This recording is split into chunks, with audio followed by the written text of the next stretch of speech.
Estamos estudando o livro de Reis, né? Mas essa semana vamos iniciar o livro de João. A gente vem já há um tempo estudando o Velho Testamento e foi sugerido por alguns irmãos de estudarmos um pouco o Novo Testamento. Então você vai ver aos domingos umas aulas similares, né? Um dá João, o outro vai voltar lá em Reis e assim por diante, né? Um vai dar João, o outro vai lá para Reis e vai ficar assim. Então nós vamos estudar o Velho Testamento, vamos continuar o livro de Reis, Segunda Reis, e vamos também dar início ao livro de João. E a gente vamos estudar o Evangelho de João. O Evangelho de João, ele é o quarto livro do Novo Testamento. Eu acredito que todos aqui já têm ciência disso, né? O Evangelho de João, irmãos, ele é extraordinário. Eu não tinha ainda estudado sobre o Evangelho de João, né? Não tinha ainda pego para se aprofundar um pouco e ver as pérolas que existem no livro do Evangelho segundo João, né? Corrigindo, porque nós falamos Evangelho de João, na realidade o Evangelho é de Cristo, né? Falado por João. Então, João, ele escreve um evangelho, mas o evangelho que João escreve é um evangelho diferenciado dos demais evangelhos. A gente vê os três evangelhos sinóticos, que são Marcos, ou melhor, Mateus, Marcos e Lucas, né? Que são os evangelhos escritos pela mesma ótica, mesma visão, todos os três ali têm a mesma visão. Você lê o livro de Mateus, Marcos, Lucas, praticamente o que está escrito no de Mateus está no de Marcos, está no de Lucas, né? Tem umas coisas, às vezes, que aumentam um pouquinho no livro de Lucas, e assim vai, mas a visão é a mesma, né? A visão é a mesma. Já João, ele já escreve diferente, o texto de João é completamente diferente. João, ele foca em outras coisas. O foco de João aqui é apresentar Jesus como o Filho de Deus, Jesus como o próprio Deus encarnado, né? Já você vê o Evangelho de Mateus, Mateus ele escreve para os judeus, e ele quer apresentar Jesus como o rei, né, da descendência de Davi. Já Marcos, ele escreve aos romanos, e ele mostra Jesus como um servo sofredor. O livro de Lucas, ele escreve para os gregos. Ele apresenta Jesus como um homem perfeito. Já João apresenta Jesus como o Filho de Deus, o próprio Deus encarnado, o Deus que se despiu de sua glória e esteve presente com os seres humanos, com nós aqui na Terra. Então você vai ver que, primeiramente, né, há algumas discordâncias entre os estudiosos em citar quem foi o próprio escritor do livro de João, né? Alguns discordam que talvez seja João, esse João o apóstolo que a gente está falando aqui, né? E alguns discordam por alguns fatores. O livro de João, ele foi escrito, o último livro escrito da Bíblia, né, foi por volta dos anos 86 a 96, mais ou menos, no final do último século. Então, alguns discordam pelo tempo que foi escrito, né, e tal, mas tem alguns estudiosos também que falam que não, que foi o próprio João mesmo, o apóstolo de Jesus, que escreveu, e nós cremos assim, que foi o próprio apóstolo do Senhor Jesus que escreveu o livro que tem por autoria o seu nome, apesar dele não se identificar como o apóstolo Paulo se identificava em suas cartas, né? Eu, apóstolo de Cristo, tal, né? Escrevendo, ele não se intitula aqui no início do texto. Vamos ver que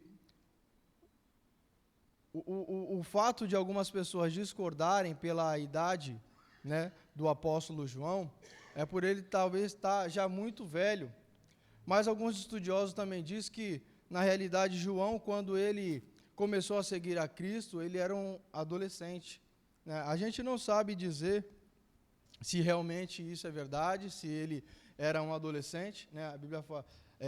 A Bíblia ela não menciona a respeito disso, da idade, mas alguns estudiosos, pegando alguns fragmentos de estudo, né, de antigamente, diz que muitos de seus discípulos eram muito novos naquele tempo. Não podemos afirmar porque a Bíblia não diz, mas é o que os estudiosos dizem, que o que seria mais velho ali seria Pedro, talvez, que a gente vê, né, o próprio Jesus curando a sogra de Pedro, então Pedro ele era casado, seria um dos mais velhos ali, dos apóstolos, e Jesus confia a igreja em Pedro, né? Pois bem, João, ele vai dizer no seu livro que ele é uma testemunha ocular de tudo que ele escreve. Se você for ver, no capítulo de número 21, versículo 24, ele fala: este é o discípulo que dá testemunho a respeito dessas coisas, a quem as escreveu, sabendo que o seu testemunho é verdadeiro. Então, você vê o apóstolo João, ele falando que ele é uma testemunha ocular, ele estava presente, né? Você vê que João, ele foi um dos primeiros discípulos de Jesus. Ele e André, irmão de Pedro, né? Julgo Simão, né? Que Jesus ele muda o nome de Pedro, né? De Simão para Pedro. Então, João ele era um seguidor de João Batista, e quando João Batista então batiza Jesus, ele fala que eis aí o Cordeiro. Eles então começam a seguir esses dois, que é André, irmão de Pedro, e o próprio apóstolo João. Então ele fala que ele é uma testemunha ocular, porque ele estava presente quando Jesus foi batizado, e ele estava presente até na morte de Jesus. E ele foi o único apóstolo que estava presente ali quando Jesus foi crucificado na cruz. Os demais tudo se esconderam com medo, mas o apóstolo João, conhecido como o apóstolo amado, né, a qual tinha muita intimidade com Cristo, ele foi o único que esteve presente. Você pode ver no livro de João mesmo, capítulo 19, versículo...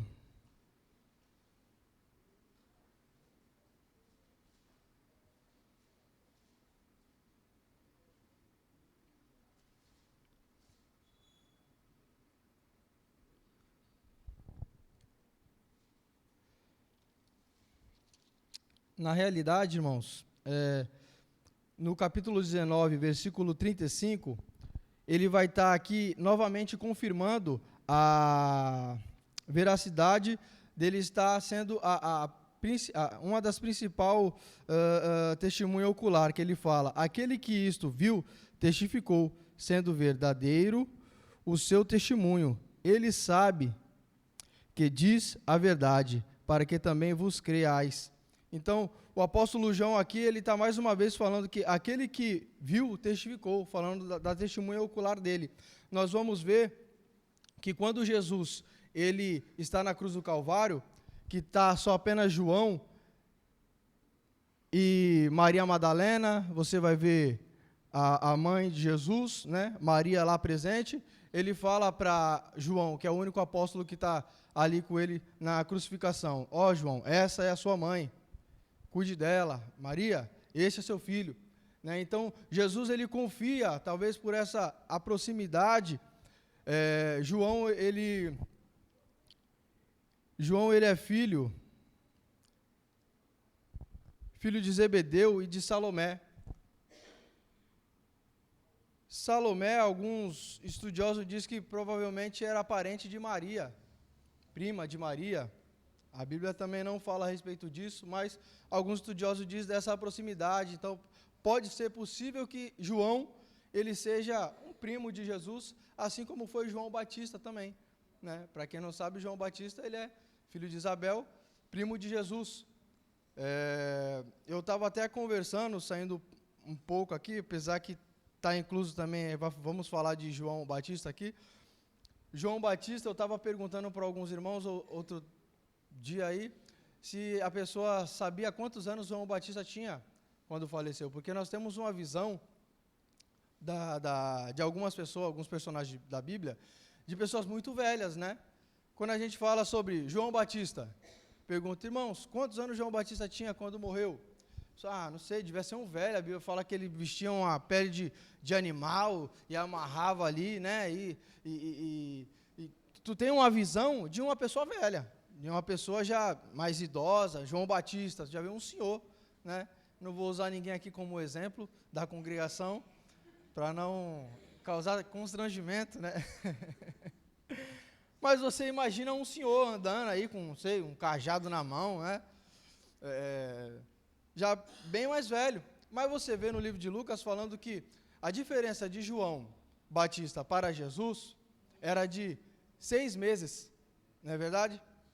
6 meses. João Batista nasceu, depois de 6 meses Maria, né, tem Jesus. Então, você vê que a diferença são de 6 meses.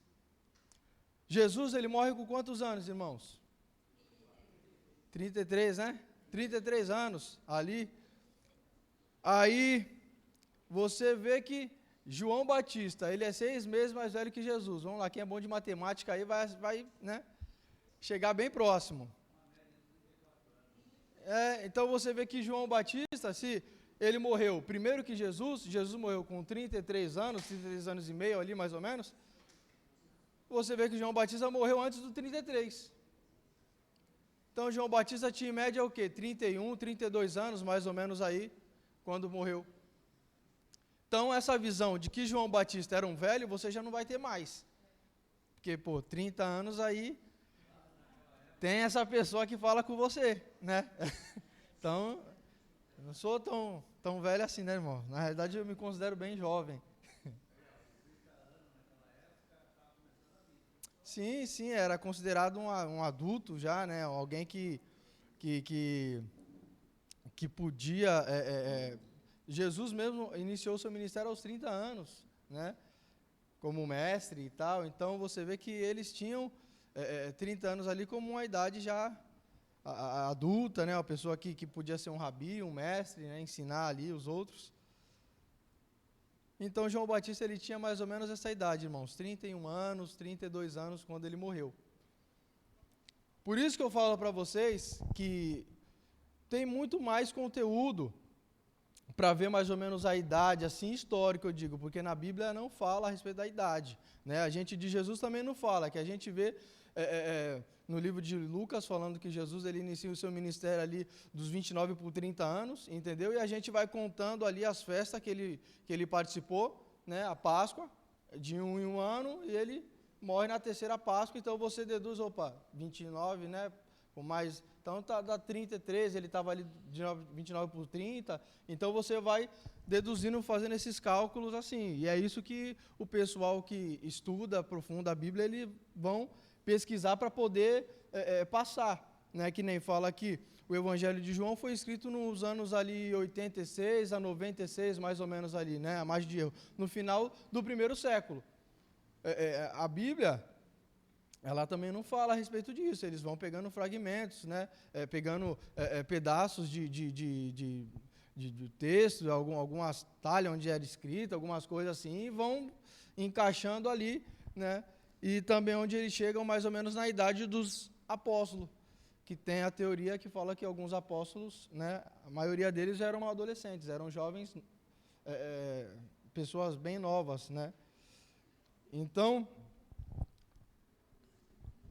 voltando aqui para o texto, João, ele foi o único apóstolo que esteve presente. E João, ele leva...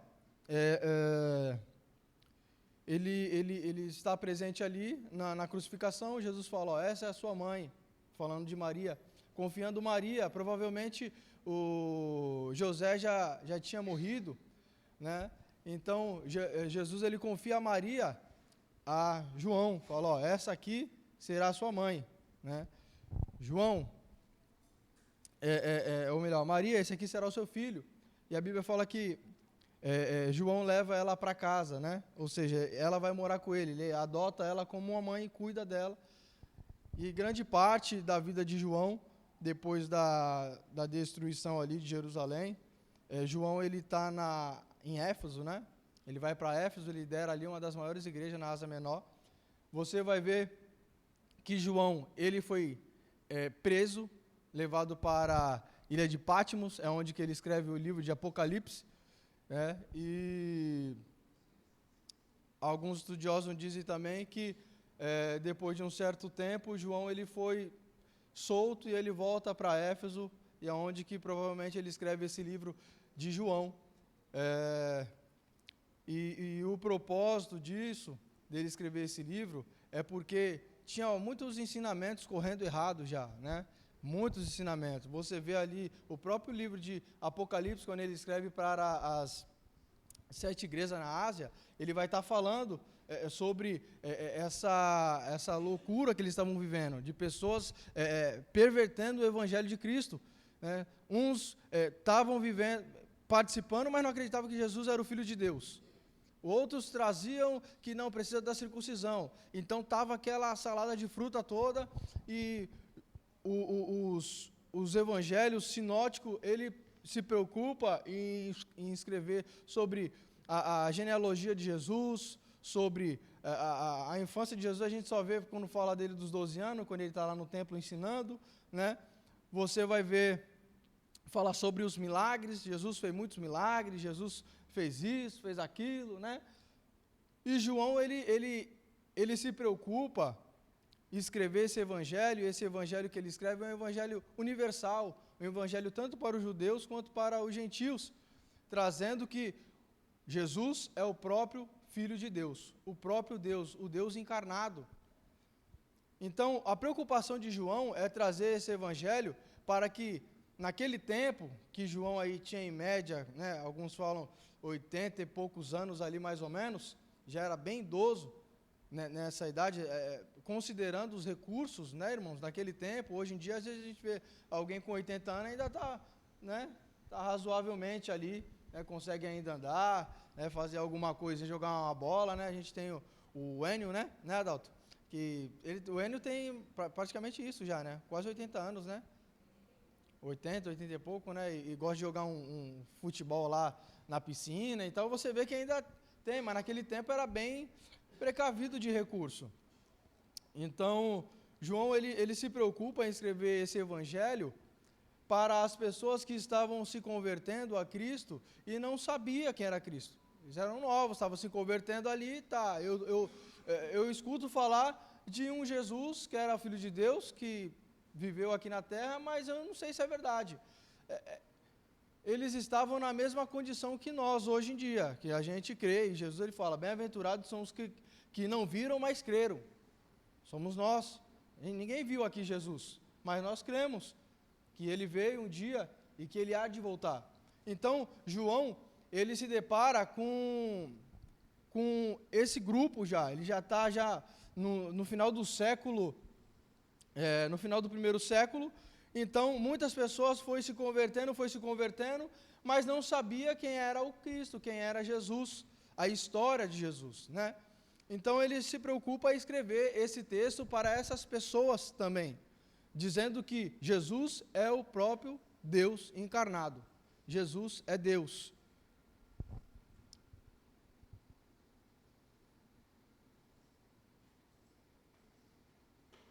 João, o Evangelho de João, capítulo 1. E nós vamos ver, João ele escreve do capítulo 1 ao capítulo 12, sobre a vida de Jesus pública, né? A vida de Jesus pública ali. Você vai ver do capítulo 13 ali ao 20, 21 ali, que já é o final do livro de João, ele falando sobre Jesus e os seus apóstolos, uma vida mais íntima, um pouco mais íntima ali, né? Jesus com um pouco mais restrito, ele ensinando os seus apóstolos, dando grandes ensinamentos, né, para eles. como eu disse que João, ele era um apóstolo amado, filho de Salomé. A gente vai ver, irmãos, na Bíblia, uma tentativa de Salomé, que era a mulher de Zebedeu, ela talvez, por isso que a gente, alguns estudiosos comentam, e a gente lendo isso aqui, pode ser possível que sim, que ela era parente de Maria. Ela tem uma conversa com Jesus, no livro de Mateus, capítulo 20, versículo 21, ela pede para Jesus considerar Tiago, que é irmão de João, e o próprio João, como um dos maiores apóstolos ali no seu reino. Ela tem uma conversa com Jesus e fala: Jesus, deixa eu te fazer uma pergunta, né? Poxa, você podia colocar Tiago e João, um seu braço direito, o seu braço esquerdo no seu reino, né? Para você ver que talvez uma pessoa para chegar e ter essa intimidade, alguém próximo, né? Poxa, tu está vendo ali Jesus, o Filho de Deus e tal, você vai chegar e falar: ó, deixa eu... Jesus aqui,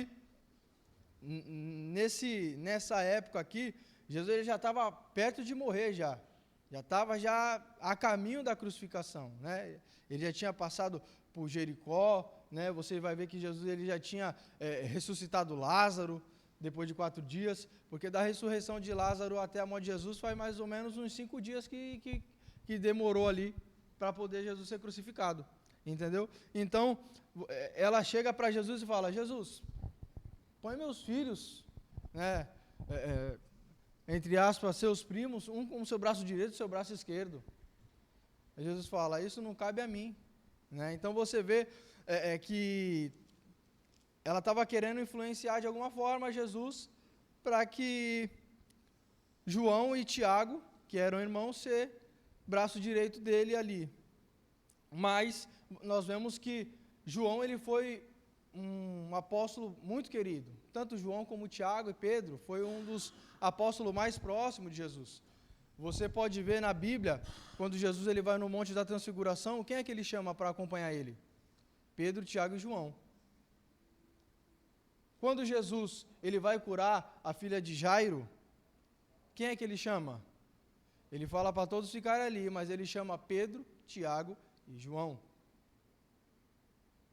Quando Jesus ele está lá no Getsêmani, que ele está orando no monte, quem ele chama? Pedro, Tiago e João. João está sempre lá com ele. Então ele era um dos apóstolos mais próximos assim de Jesus. Ele que estava na crucificação, ele sempre esteve ali perto de Jesus. De todos os apóstolos que teve, apenas João morreu de morte natural. Todos foram martirizados, todos foram mortos de alguma forma drástica. João foi o único que morreu de velhice, né? Então, como alguns estudiosos dizem que João ele foi solto e ele volta ali para Éfeso e ele lidera ali, né, uma grande igreja e ele morre de velhice. Então a preocupação dele, como eu disse, era de mostrar Jesus como o Filho de Deus. E no capítulo 1 ele vai iniciar assim, ó: no princípio era o Verbo. O Verbo estava com Deus, e o Verbo era Deus.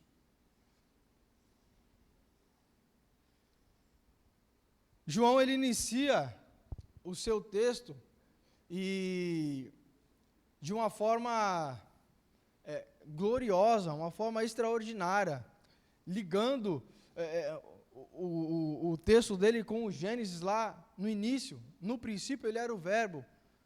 O Verbo estava com Deus. E o Verbo era o próprio Deus. E esse Verbo é o próprio Jesus, né? Ele vai falar. Então, João ele vai mostrando que Jesus ele não foi uma criatura, ele não foi criado. Jesus ele não nasceu agora, mas no princípio, desde o início, ele está voltando lá no Gênesis. Jesus ele estava com Deus, ele era o Verbo, ele que que estava presente quando tudo foi formado, quando tudo começou a ser criado, ele era o verbo, ele disse, e haja luz, e houve luz. Então ele vai falar aqui, bem profundo isso, parece algo bem superficial, né? Parece algo até, não, no princípio, se você estudar o livro de João, tem uma simplicidade tão grande, mas de uma profundeza tão enorme, que você pode estudar o livro de João com alguém que acabou de se converter, você mostrando Jesus como Deus, aí vai ter ali a conversa dele com Nicodemos, Jesus falando que tem que nascer da água, né, ele falando sobre o novo nascimento, e assim vai por diante, mostrando, né, a grandeza de Jesus como o Filho de Deus. João, ele não usa o termo milagre, ele usa sinais, porque ele mostra que realmente Jesus fazia sinais, esses sinais que mostravam que ele era o próprio Deus, porque os milagres que Jesus relata aqui, ou melhor, que João relata aqui, não são qualquer um milagre, né? João, ele vai relatando alguns milagres específicos, justamente para combater os ensinamentos daquele tempo. Você vê sobre, a gente vai estudar, vamos estudar o livro, mas um spoiler aqui já falando sobre quando Jesus ele ressuscita Lázaro. Você pode pensar, poxa, né, Jesus ressuscitou Lázaro, legal, depois de 4 dias, parece apenas uma, como que eu posso dizer, apenas um acaso, parece apenas um acaso. Jesus, depois de 4 dias, foi e ressuscitou Lázaro, mas não, tem tudo um porquê. Os judeus acreditavam que um profeta, um homem de Deus, pudesse curar alguém até o 3º dia, depois do 3º dia já era. Não há quem ressuscitava um morto, por isso que Jesus espera dar o 4º dia, que aí ele vai lá, quando ele chega na frente daquele sepulcro, ele fala, Lázaro, sai para fora, ele fala, ó, agora ou vocês acreditam que eu sou o Filho de Deus, ou vocês rejeitam de qualquer jeito, porque o Evangelho de João, ele foi escrito justamente para te confrontar. Ou você aceita que Jesus é o Filho de Deus, ou você rejeita Ele. Ou você confia que Jesus, Ele é o Cristo, que Ele é o Deus que esteve lá no princípio e que se despiu e que se encarnou como homem para estar aqui conosco, morrer e ressuscitar, ou você rejeita de vez. Por isso que ele fala que Deus ele amou o mundo de tal maneira, para todo que nele crê, não pereça, mas tenha vida eterna, mas quem não crê já está condenado, ou você crê ou não crê. Não tem que ficar no muro. Você ficar no muro, você já está fora, porque o muro não é de Deus. Ou crê ou não crê. Então o Evangelho de João, ele vem para te confrontar, para te mostrar que Jesus é o Filho de Deus. Se você tem alguma dúvida se Jesus é ou não o Filho de Deus, leia o Evangelho de João, que ele vai te confrontar, ele vai mostrar sinais, ele vai te mostrar coisas que são concretas para te mostrar que Jesus, ele é o Filho de Deus. Então ele inicia falando, no princípio ele era o verbo, ele não foi criado por ninguém, ele não é uma criatura, ele é o próprio Deus, ele estava lá, quando tudo foi criado, ele estava lá. Ele vai falar, versículo 2, ele estava no princípio com Deus, todas as coisas foram feitas por intermédio dele, e sem ele nada do que foi feito se fez. A vida estava nele, e a vida era a luz dos homens. A luz resplandeceu nas trevas, e as trevas não prevaleceram contra ela. Todas as coisas foram feitas por Deus, todas as coisas foram feitas por Ele, Ele estava no início. Ele é a luz do mundo. Sabe quando Ele falou, haja luz? Ele está fazendo uma analogia. Ele era a luz do mundo, Ele falou, haja luz, e Ele é a luz do mundo. E a luz, ele vai falar, a luz resplandeceu nas trevas, ou seja, Jesus encarnado, ele veio ao mundo, e ele resplandeceu nesse mundo que estava já perdido, ele resplandeceu, e as trevas não prevaleceram contra ele. Porque quando pensaram que Jesus morreu, ao terceiro dia ele ressuscita, e ele então sai como vitorioso diante a morte, diante as trevas, e tudo foi dado nas mãos de Jesus.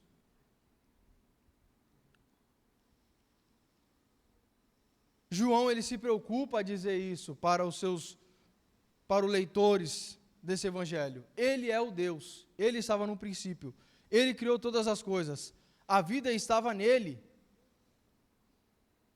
e a vida era a luz dos homens. Depois João, ele vai falar sobre um homem, dizendo sobre João Batista, que veio testificar dessa luz. Ele vai falar assim, houve um homem enviado por Deus, cujo nome era João.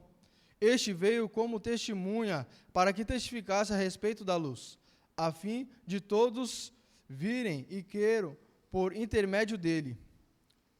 Ele não era a luz, mas veio para que testificasse da luz, a saber, a verdadeira luz que, vinda ao mundo, ilumina a todo homem. O Verbo estava no mundo, o mundo foi feito por intermédio dele, mas o mundo não o conheceu. Veio para os que eram seus, e os seus não o receberam. Mas todos quantos receberam, deu-lhe o poder de serem feitos filhos de Deus, a saber, os quais creram no seu nome, os quais não nasceram de sangue, nem da vontade da carne, nem da vontade do homem, mas de Deus. O Verbo se fez carne e habitou entre nós, cheio de graça e de verdade, e vimos a sua glória, a glória do unigênito do Pai. Então João, ele vai falando sobre João Batista, que veio testificar sobre essa luz, veio preparar o caminho para Jesus. Ele fala, ele não era a luz, mas ele veio para preparar esse caminho, ele veio para anunciar a vinda de Jesus. Assim como quando chegava alguém importante na cidade, saía alguém clamando, está vindo aí o rei, está vindo fulano de tal. João, ele veio para dizer que estava vindo o Filho de Deus. Ele fala que ele veio para os seus, mas os seus não receberam. Isso citando o povo de Israel, que era o povo que desde o início foi um povo escolhido por Deus para ser uma luz no mundo. Mas, infelizmente, o povo de Israel não conseguiu ser essa luz, não conseguiu ser o povo, o reflexo de Deus na terra. Era para ele ser o sal da terra e a luz do mundo. Eles não conseguiram isso, ao contrário, sempre quando Deus mandava alguém para poder, talvez corrigir ou abrir os olhos, eles matavam, eles não queriam saber, matavam, e assim surgia um novo profeta, eles matavam, e eles não queriam papo com Deus, eles brigaram com Deus a vida inteira. Hoje esse papel ficou com a igreja, nós somos a luz do mundo, nós somos o sal da terra. Então ele fala, ele veio para os seus, mas os seus não receberam, mas todo aquele que creram nele, e ele vai falar, ele deixa bem claro isso, que todo aquele que creram e o receberam ele, então não são todos, são aqueles que creram e receberam ele como Filho de Deus, Ele deixa bem claro aqui, falando a respeito disso. Vai ver, veio para os seus, mas os seus não receberam, mas todo o quanto receberam dele o poder, versículo 12, de serem feitos filhos de Deus, a saber, os quais creram no seu nome. Então ele está falando sobre aqueles que creram, que as pessoas têm costume de dizer que, não, todos somos filhos de Deus, todos somos filhos de Deus, todos somos criaturas de Deus. Filhos, a Bíblia fala que é só aqueles que o receberam, Jesus. E o interessante aqui, que a gente tem uma visão muito ruim entre aspas, né, assim, uma pessoa adotada, vamos dizer assim, né, que o ideal seria que os seus pais, né, os seus pais de sangue, ficassem com você, né, ou que os seus pais que te criaram fossem seus pais de sangue. E quando você fala sobre adotar, né, eu não vou entrar muito para não ser uma coisa muito polêmica, que eu vejo que os irmãos já começam a olhar assim, meu Deus, o que vai sair dali, né? Eu espero que os irmãos entendam, né, que eu acredito que todos que são adotados, né, eles queriam que seus pais fossem de sangue, verdadeiramente, né? Então, parente, entre aspas, assim, parece uma coisa, né, pô, adotado, né, meio que inferior a um que é de sangue. Mas eu ouvi um comentário, e isso é muito interessante, porque aqui, que nem eles falam aqui, ó, os quais, no versículo 13, os quais não nasceram de sangue, nem da vontade da carne, nem da vontade do homem, mas de Deus. Para você ver, ó. Eu vi um comentário muito interessante, que quando alguém nasce de sangue seu, você não escolhe. Alguém escolheu? Você tem filho. Alguém escolheu seu filho? Ninguém escolheu. Né? O filho nasce, ninguém escolhe como o filho vai nascer. Se nasce branco, dos olhos azul, moreno, né, do olho preto, cabelo crespo, cabelo liso, ninguém faz escolha. Filho nasceu, é teu filho, sangue. Tu não escolheu, tu não sabe se vai ser um homem, um bom homem, uma boa mulher. Você não sabe o que vai ser. Você não tem controle disso. Isso foge de você, né? É coisa que você não consegue controlar. Já olhando por um outro ângulo, uma outra perspectiva, quando você adota alguém, você escolhe. Então, quando você não adota, nasceu, você não escolhe teu filho, às vezes, né, dá um trabalho do caramba, esse menino, meu Deus, essa menina e tal, assim. Mas quando você adota, você escolhe, você vê, né, a pessoa. Pode ser que adote novo, também não tem controle, mas eu digo, vamos supor, na aparência, na cor, né, o cabelo, essas coisas, a pessoa escolhe. Quando a pessoa vai adotar, né, como você quer a criança? Eu quero a criança clarinha, né, branquinha, os olhos azul, tal, cabelinho loiro, uma morena, do cabelo cacheado, assim, assado. Você escolhe de acordo com o teu perfil ali, às vezes você quer alguém parecido um pouco com você, né, você vai, escolhe. Então, parando para pensar, quando você escolhe algo, é melhor do que alguma coisa que vem de repente, né? Tipo, eu não escolhi isso, aconteceu, né?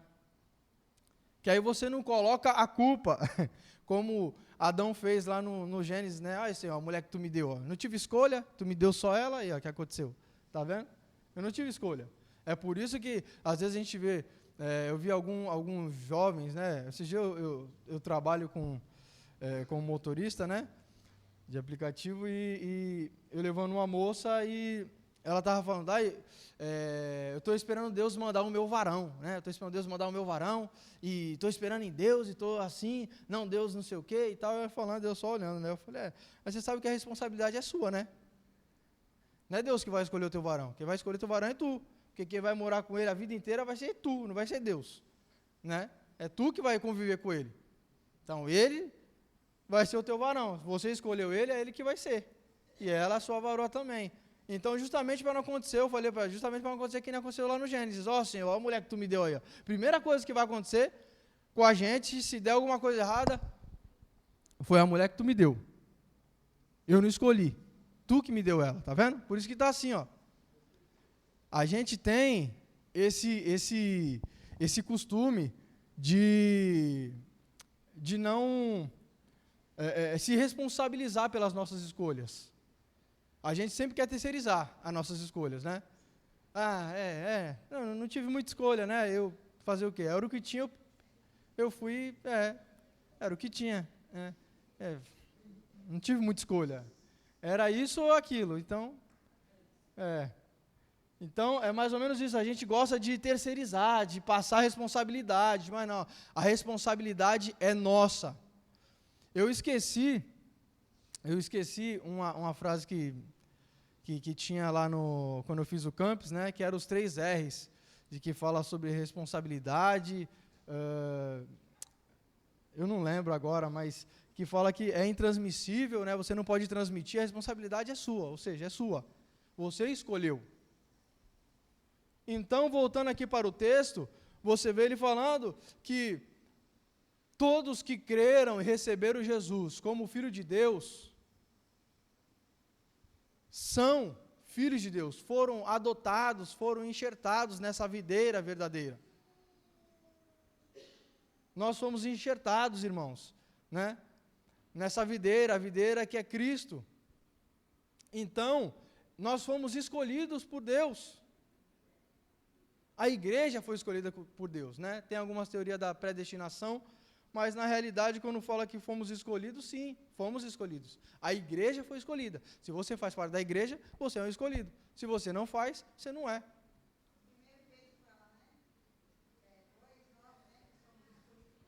Sim. Sim. Sim. Ele fala a respeito disso, Pedro. Mas ele fala individualmente de alguém? Você é escolhido por Deus. Você é escolhido por Deus. Não, ele fala que somos quem? A igreja. A igreja é a raça eleita. Né? A igreja é o povo de Deus. É o que ficou no lugar do povo de Israel. A igreja. Hoje em dia não é mais o povo de Israel que é povo de Deus. Hoje é a igreja. E aí tem judeu, tem gentil, somos nós, né? Tem tudo quanto é pessoa que todos que o receberam deram-os o direito de serem chamados filhos de Deus. Então, Deus escolheu a igreja. Nós estamos nesse papel. E ele, mais uma vez, no versículo 14, ele fala: e o verbo se fez carne e habitou entre nós, cheio de graça e de verdade, e vimos a sua glória, glória como do unigênito do Pai. O verbo, ele se fez presente no meio de nós. Ele se despiu, ele se diminuiu para estar aqui no meio da humanidade, para estar aqui na terra. Então, João, eu vou parar por aqui no versículo 14. Próxima aula eu termino o restante, para não me prolongar muito, mas João, ele se preocupa em mostrar que o verbo que estava com Deus, o verbo que era o próprio Deus, o verbo que encarnou e se fez presente no meio de nós, morreu na cruz, ressuscitou, ele é o Filho unigênito de Deus. Então, ele vai, aqui no decorrer do livro de João, você vai ver ele falar sobre Jesus dando alguns sinais, falando que era o próprio Deus. Ele fala: eu sou a videira verdadeira, eu sou o caminho, eu sou a verdade e a vida. E quem é o eu sou, irmãos? Onde nós vemos mais essa palavra, eu sou, eu sou, eu sou? Oi? Você vê Deus falando com o próprio Moisés, né? Diga que o eu sou te enviou. Então Jesus, ele foi dando algumas dicas, né, para as pessoas, mas infelizmente as pessoas estavam presas na tradição, presas, né, nos costumes, nas doutrinas criadas por eles mesmos, os dogmas que eles criaram, e não conseguia ver isso, não conseguia enxergar Jesus como Filho de Deus. E alguns dos milagres, para ser exato, se eu não me engano, 7 milagres que ele vai falar aqui, João vai falar no decorrer do seu livro, a maioria veio ele combatendo contra ensinamentos dos judeus. É ele curando no sábado, é ele ressuscitando o morto depois de 4 dias, e assim por diante. E a gente vai estudar isso no decorrer do livro. Amém, irmãos? Eu vou terminar por aqui. Que Deus abençoe a igreja e agradeço a oportunidade em nome de Jesus.